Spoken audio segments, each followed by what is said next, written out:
Kia Queso, and today is the first video in the Fasting for Yemen series.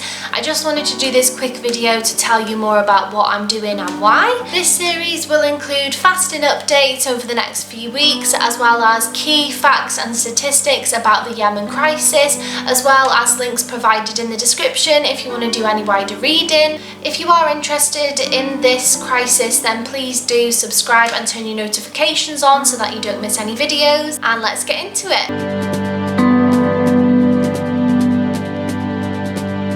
So over the next 2 weeks I'm going to be fasting during daylight hours, and I'm only going to be eating food between 9:30 p.m. and 2:30 a.m. If I find that this is not as difficult as I imagined it to be, then I'm hoping to continue it for 4 weeks, and if the donations are continuing to come in, I aim to mimic Ramadan in line with the Muslim faith, which happens for 1 month every single year. This is when Muslims do not eat or drink during daylight hours. However, I will be drinking water throughout the day, which is why my window of eating is smaller than between sunrise and sunset. I thought it was important to base my fast loosely, at least, off Ramadan, because I want to highlight the Muslim faith, as Yemen is a Muslim country and the charity I'm raising money for, Islamic Relief, is a Muslim-based charity.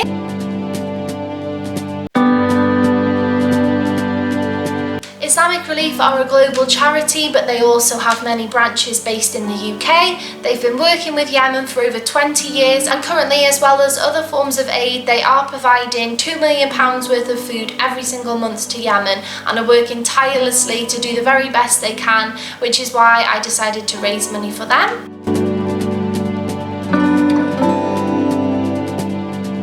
So I chose to fast for Yemen because they are currently dealing with a catastrophic famine due to the Yemeni civil war. They are the country with the biggest humanitarian aid crisis in the entire world, and the reason that they are currently going through a famine is because many have been displaced from their homes, many people can't work due to the war, people aren't having any income, and also it is very hard for food and other supplies to enter into the country due to this ongoing war. In July of this year, the UN cited that 360,000 children are currently severely malnourished and are at extreme risk of death from starvation, and the World Food Programme have said that the country would really need £200 million every month to have adequate assistance provided due to the extreme severity of the humanitarian crisis. Not only is this the biggest humanitarian crisis in the world, they are now also having to contend with COVID-19, and for all confirmed cases of the virus, 5 times more people are passing away from it than the global average. I didn't even know about the crisis in Yemen until very recently, and that's why it's become so important to me, because when I've spoken to other people,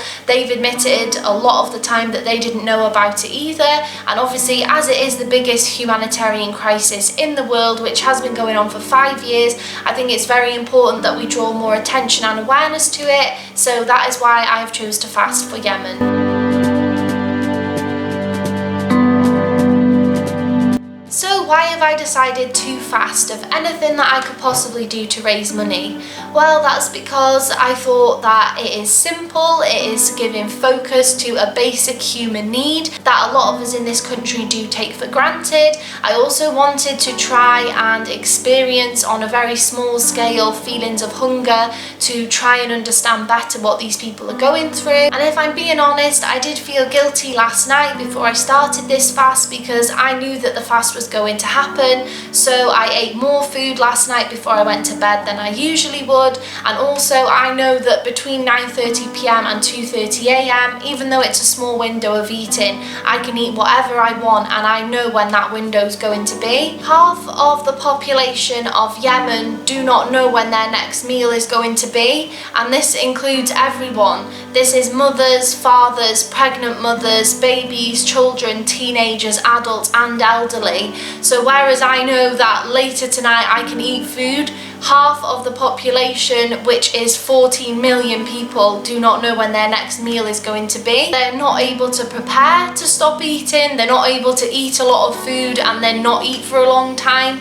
They just do not know when it's going to happen, and when it does happen, they don't know when they're going to eat again like I do. So that's been something very poignant to me, even just starting this today, just realising that I'm already feeling hungry today and it's only been a few hours and I know when my next meal's going to be, but they just don't. I am very, very privileged that I can just eat when I want, that I have food available to me, and sometimes I'll eat food and I won't even finish it, you know, and you feel guilty because that's obviously a waste really of food when other people could need it. We have so much that we gorge ourselves on that we don't really need, and then there's people out there who are literally starving to death. There are, of course, a lot of other issues going on in Yemen, and through my videos I will be discussing these more, but I just wanted to highlight the famine going on in Yemen at the moment because obviously my fast is food based and food focused. I really, really hope that you could possibly donate to my Just Giving page. All donations go automatically to Islamic Relief, and I don't mind whether it's 50p, £1 or whatever. If you can donate, then that would just be absolutely amazing. Everyone has to start somewhere and every penny counts.